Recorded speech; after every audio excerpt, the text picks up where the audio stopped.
Yes, brother. Good evening, sir. My name is Rohit Raina, sir. Basically, I'm Hindu, and I just recently converted to Islam.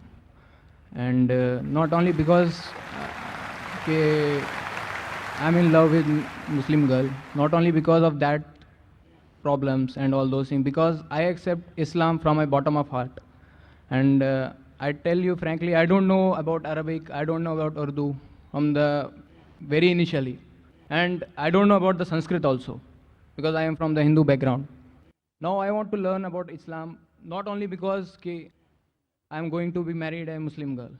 And why the controversies are there so much in the nature that people are creating.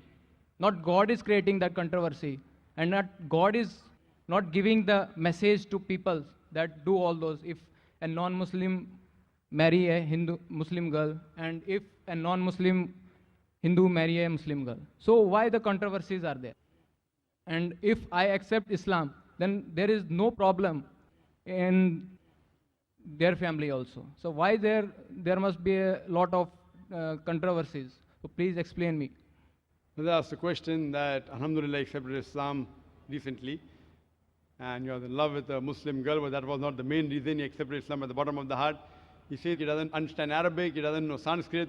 Brother, it's not compulsory that you should know Arabic to go to Jannah. It's not compulsory. But at present I am translating English Arabic. Brother, as I said, it's not compulsory for a person to know Arabic as a language to go to Jannah. I said if you know Arabic, you can understand the Quran the best. If you don't know Arabic, read the Quran in the language you understand the best. If you know English, read the English translation of the Quran. If you know Hindi, read the Hindi translation of the Quran. What you'll have to do is minimum what is required for your Salah. Salah is one of the important pillars of Islam. What is required for Salah, that much at least you should memorize. Because when you worship Allah subhanahu wa ta'ala in your Salah, you have to say in the original word. If you translate, a translation may be wrong. So besides this, knowing is not compulsory, but read the translation of the Quran in the language you understand the best. As far as the main question is concerned, that why this controversy, you have accepted Islam, so what's the controversy? As far as the Muslims are concerned, there's no controversy. No, I am not telling about the Muslim controversy. I am telling about the Hindu controversy. Why? Why I'm saying? Because the Quran says in Surah Baqarah, chapter number 2, verse number 221, it says that do not marry an idol worshipper until he believes. A believing man, even if he's a bondsman, even if he's a slave, he is far better than an idol worshipper, even if he allows you. And the same is vice versa for the girl and for the boy. The reason is that if you have a vehicle and one tire is of the bicycle and the other of the truck, how will the vehicle run?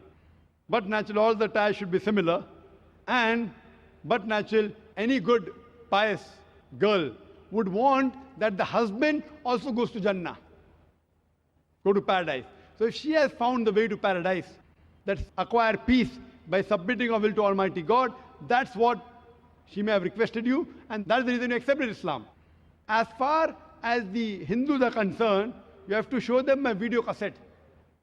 Similarities between Islam and Hinduism. What I tell them, people talk about interfaith. I tell them, at least agree. I tell the non-Muslims. I don't believe in interfaith dialogue that Islam is the same religion as Hinduism, as Christianity, all are same. I don't agree with that. I, being a student of comparative religion, I know the differences. What I tell them, at least agree that one book is 100% the word of God.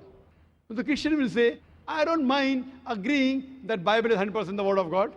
The Hindu will say, I don't mind believing Veda to be the word of God. The Muslim will say, I don't mind agreeing that Quran is the word of God. So I tell them that whatever is common in all these scriptures, let us agree to follow 100%. What is different, what is contradictory, we can discuss tomorrow. At least what is common, let us agree to follow 100%. And when we read these scriptures, all these scriptures say that there is only one God. All the scriptures say Almighty God has got no images. He has got no idol. He has got no statue. So let us, all of us, agree to believe and worship one God who has got no image, who has got no idol. All these scriptures, whether the Vedas, whether the Bible, whether the Quran, they say that the last and final messenger is Prophet Muhammad, peace be upon him.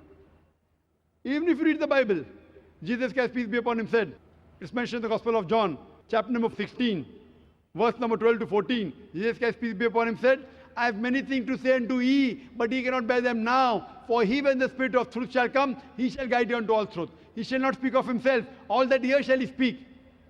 He shall show you things to come. Now here, Jesus Christ, peace be upon him, is telling that I have many things to say unto you, but you cannot grasp my message. He, when the Spirit of truth shall come, he shall guide you unto all truth. Talking about Prophet Muhammad, peace be upon him. The scriptures of all the major world religions, Hinduism, Christianity, Judaism, Islam, all of them say there's one God, you have to worship him alone, and the last and final messenger is Prophet Muhammad, peace be upon him. So if all the religious people read the scriptures, inshallah, this conflict would be solved, and all of them would acquire peace by submitting their will to Almighty God. Hope that answers the question.